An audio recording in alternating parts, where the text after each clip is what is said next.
a major development in the battleground state of North Carolina tonight, which could have a big impact on the presidential election. A story that broke on CNN a few hours ago about the Republican candidate for governor there, Mark Robinson, that is, I guess you could say, maybe embarrassing at best and potentially crippling to his and maybe even Donald Trump's election hopes at worst because of the impact it could have in November in the state. The headline was, Mark Robinson, North Carolina GOP nominee for governor, called himself a black Nazi and supported slavery in past comments made on Porn Forum. According to this report, Robinson made numerous comments on the message board of a porn website called Nude Africa between 2008 and 2012, before he got into politics. He advocated for the reinstatement of slavery, called himself a black Nazi, said he preferred Hitler to the then Obama administration. He allegedly used a username that CNN was able to identify as Robinson by matching a whole bunch of bio details as well as common email addresses. There was a lot of sexual talk, but maybe most politically relevant was despite his anti-trans rhetoric. Now, warning, this language is offensive, so we're quoting here. Robinson allegedly said this in the chat: I like watching tranny on girl porn. That's effing hot. It takes the man out while leaving the man in, and yeah, I'm a perv too. CNN got Robinson's reaction to the investigation before they published.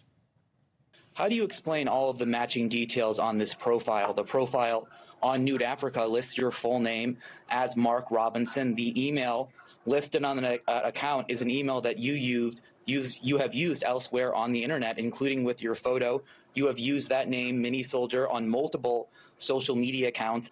Look, I'm not going to get into the minutia of how somebody manufactured these salacious tabloid lies, but I can tell you this: there's been over $1 million spent on me through AI by a billionaire son who's bound and determined to destroy me. Now, tonight is the deadline for any candidate to withdraw from the North Carolina gubernatorial race. Sources indicate that Robinson is facing pressure from some of his own staffers, as well as reportedly within the Trump campaign, to bow out. But in a video before the story came out, he made it clear he's staying. Let me reassure you, the things that you will see in that story, those are not the words of Mark Robinson. Folks, this race right now, our opponents are desperate to shift the focus here from the substantive issues and focus on what you are concerned with to salacious tabloid trash. Clarence Thomas famously once said he was the victim of a high-tech lynching. Well, it looks like Mark Robinson is too. Seems for now he's not going anywhere, most likely before Election Day. But of course, the bigger picture concern for Republicans, beyond potentially losing a swing state governor's race, is to have this scandal hurt Donald Trump's chances in a state he has to win. This was the former president's endorsement of Robinson just a few months ago. This is Martin Luther King on steroids. Okay, now, I told that to Mark. I said, I think you're better than Martin Luther King. I think you are Martin Luther King ×2. And he looked at me, and I wasn't sure, was he angry because that's a terrible thing to say, or was he complimented? I have never figured it out. Of course, the question is going to be, how bad will the collateral damage be? What happens from now? Geraldo and Scottie are back. Scottie, what do you think happens now?